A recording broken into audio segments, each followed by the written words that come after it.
इस्लामाबाद के दौरे ते पहुतल ईरानी परडी वज़ीर अब्बास इराक़ची जी फील्ड मार्शल आसिम मुनीर सां मुलाक़ात। ईरानी सिफारतखाने तरफ़ां जारी कयल बयान में चयो वियो आहे त ईरानी परडी वज़ीर अब्बास इराक़ची पहिरियां बाज़ाब्ता मुलाक़ात फील्ड मार्शल सां कई।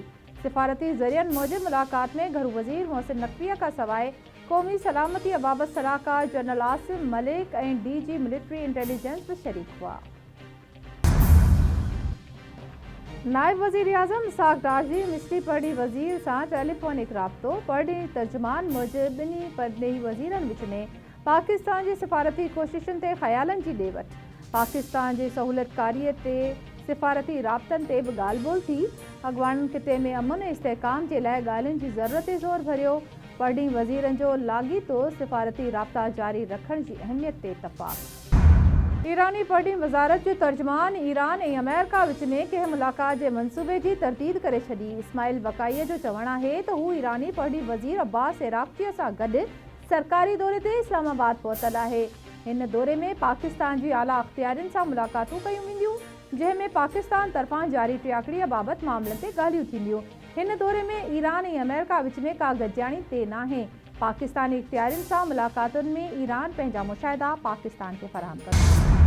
ईरानी परडी वज़ीर अब्बास इराक़चीअ जी आमद ते ख़ुशी थी। बामक़सद ॻाल्हियुनि जा मुंतज़िर आहियूं।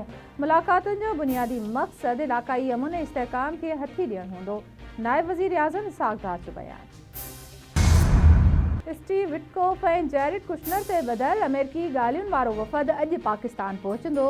अमेरिकी नायब सदर JD वेंस अमेरिका में वही सूरतहाल जो जाइज़ो वठंदो। व्हाइट हाउस जी तर्जुमान कैरोलिन लियट जो चयो आहे त अमेरिकी वफ़द पाकिस्तान जी टियाकड़ीअ में थींदड़ ॻाल्हियुनि लाइ वञी रहियो आहे। ॻाल्हियुनि जे सिलसिले में ॿियनि अमलदारनि खे बि स्टैंड बाय ते रखियो वियो आहे। ज़रूरत पवण ते वधीक वफ़द बि मोकिले सघे। ईरान के मुआहिदे ते पहुचण लाइ ॻाल्हियूं करणु चाहे थो। ईरान असांजे मुतालबनि ते ॿधल हिकु नई आछ करण वारो आहे। ईरानी आछ जो जाइज़ो वरितो वेंदो। सूरतहाल ते नज़र रखी रहिया आहियूं। अमेरिकी सदर डोनाल्ड ट्रंप जो परॾींहुं ख़बरूं इदारे खे इंटरव्यू। संदसि चवणु आहे त ॾिसणु चाहियां थो त ईरान कहिड़े क़िस्म जी आछ आणे थो। ईरान में उन्हनि सां ॻाल्हियूं पिया कयूं जेके बाइख़्तियार आहिनि। सदर आसिफ अली ज़रदारी अॼु खां 1 मई ताईं चीन जो दौरो कंदो। सदर चीनी हुकूमत जी दावत ते चीन जे मुख़्तलिफ़ सूबनि जो दौरो कंदो। परॾींहुं तर्जुमान मूजिब सदर CPEC मंसूबे जे हवाले सां चीन जे मुख़्तलिफ़ सूबाई हुकूमतुनि जे सरबराहनि सां मुलाक़ातूं बि कंदो। सदर 27 अप्रैल ताईं हरनान सूबे जे शहर चंगशा में क़याम ऐं मसरूफ़ियतूं जारी रखंदो। सदर चीनी सूबे हरनान जी क़यादत सां मुलाक़ातूं कंदो। पाक चीन ॿितरफ़ल लाॻापनि, इक़्तिसादी ऐं वापारी सहकार ते ॻाल्हि ॿोल थींदी। सदर जो दौरो पाक चीन सिफारती लाॻापनि खे 75 साल मुकमल थियण ते अहमियत वारो आहे। सदर दौरे दौरान चीन जे मुख़्तलिफ़ सूबनि जी इख़्तियारियुनि सां मुलाक़ातूं कंदो।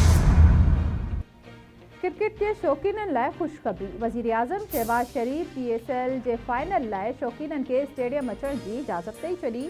PCB चेयरमैन मोहसिन नक़वीअ जो चवणु आहे त फ्रेंचाइज़ मालिकनि जी दरख़्वास्त ते वज़ीर आज़म इजाज़त ॾिनी आहे।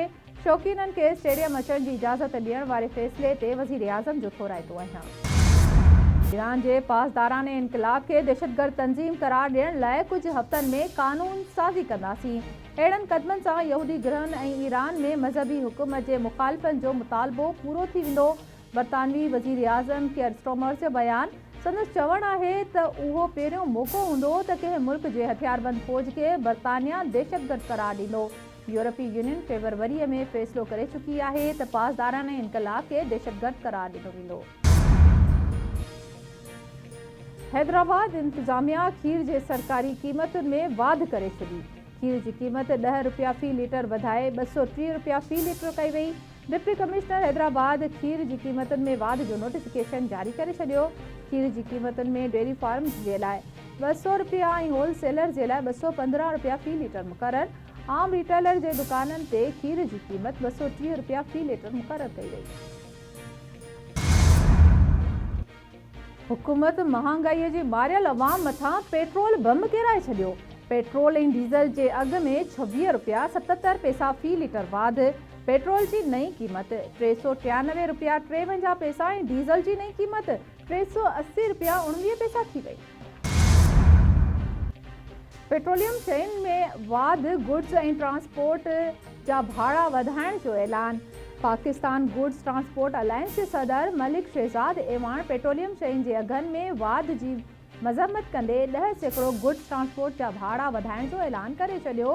संदसि चवणु आहे त पेट्रोलियम शयुनि जे अघनि में लाॻीतो इज़ाफ़े सां मुल्क में महांगाई वधी रही आहे।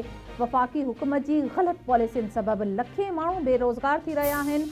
ॿिए पासे पब्लिक ट्रांसपोर्टर्स बि 5% भाड़ा वधाए छॾिया। सिंध में मंकी पॉक्स ते ज़ाब्तो आणण लाइ क़दम तेज़, सूरतहाल बहितर थियण लॻी। सिहत खाते मूजिबि मंकी पॉक्स जी सूरतहाल आहिस्ता आहिस्ता कंट्रोल में अची रही आहे। सूबे में हेल ताईं मजमूई तौर ते 33 केस रिपोर्ट थिया आहिनि।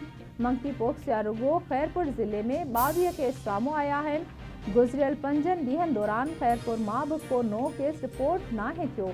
कराचीअ में गुज़िरियल 24 कलाकनि दौरान हिकु नओं केस साम्हूं आयो आहे।